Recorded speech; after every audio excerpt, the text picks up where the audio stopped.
Hi there, it's Roy Breton here from Garden Equipment Review. Hope you're doing well. Today we're looking at another zero-turn mower, the Toro TimeCutter, which is an 81cm zero-turn machine. Now, this machine's just recently been added to our site, just in the last few days actually. It's the smallest and cheapest zero-turn, priced at £2,999 and offers a saving of £376.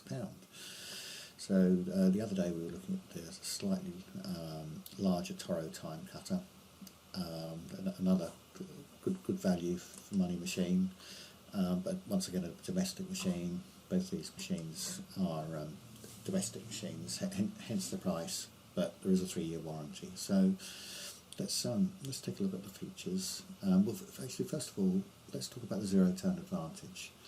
Zero-turns are hydrostatically driven machines which have two hydrostatic motors on the two rear wheels. You can't see the other rear wheel, but there's a motor on this wheel and a motor on the wheel behind here.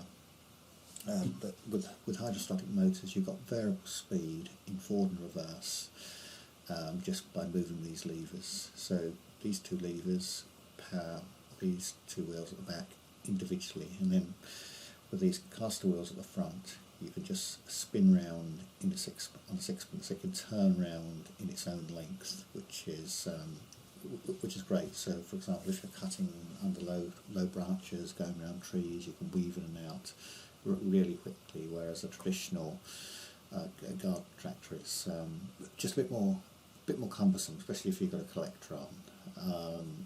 But these have got quite a sort of low centre of gravity, so it makes them more stable, and you sit lower, which is another good thing when you're going under trees, etc. So let's take a look at the features here.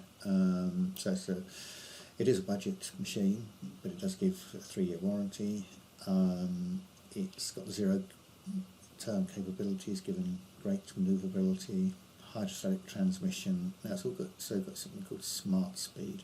Smart Speed gives you gears as well, so you can work in different gears. Don't really know how necessary this is, to be fair. I've had hydrostatic machines on and always had control without this, but it's something Toro do, so it's probably better for the machine. But just remember that it is hydrostatic, so it is variable speed. There's not optional mulching accessory that you can add. Personally, I would add it. It's got a side discharge on here, but I would be inclined to mulch, because mulching's great. Keeps your lawn looking greener for longer. Acts like green fertiliser, and you can't see much grass on the top, especially if you do your lawn regularly. And there's no grass to collect. So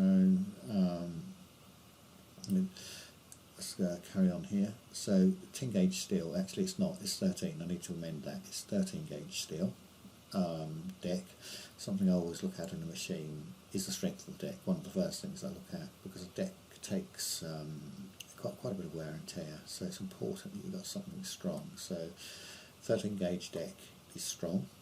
There's washout ports. I'm not sure if this one's got one or two, but they've just got little ports where you can attach your hose to, just to gauge the cutter deck, and the mower will clean itself. There's several height adjustments on the machine, ranging from almost to 214 millimetres, so that's about 4.5 to 5 inches. So it's always good to have that optional high cutting height in case your lawn's got out of control or you're cutting some long grass down, and then you can bring your grass down bit by bit. So the engine is, they call it a Toro engine, but it's actually an Italian Lonkin engine. I would prefer if it had something like a Kohler, Honda, Briggs & Stratton or Kawasaki engine on myself, but time will tell how these engines perform over the years. But personally I prefer something that is a bit more trusted, but we'd like to assume a company like Toro know what they're doing. So a few optional features, like I mentioned, you can have a trailer, you can have a grass collector. Personally I wouldn't. I would go for the mulching plug-in that saves you having to pick up any grass, but far easier than picking up grass, to my mind, much quicker too. And just as I mentioned, it also has a 3-year warranty, so I always look for warranty when I'm buying a machine, and although it's a domestic machine, it does give you confidence, and you know you haven't got any repair bills for 3 years. So that's about it. If you'd like to comment, you can comment below here. We've also got other machines that you can look at, similar machines. We're just going through some of the zero-turn mowers on the website at the moment, taking a closer look. Also going to embed this video into this blog post somewhere around here, down here somewhere, so please feel free to comment on that and like our channel. Thanks very much for watching.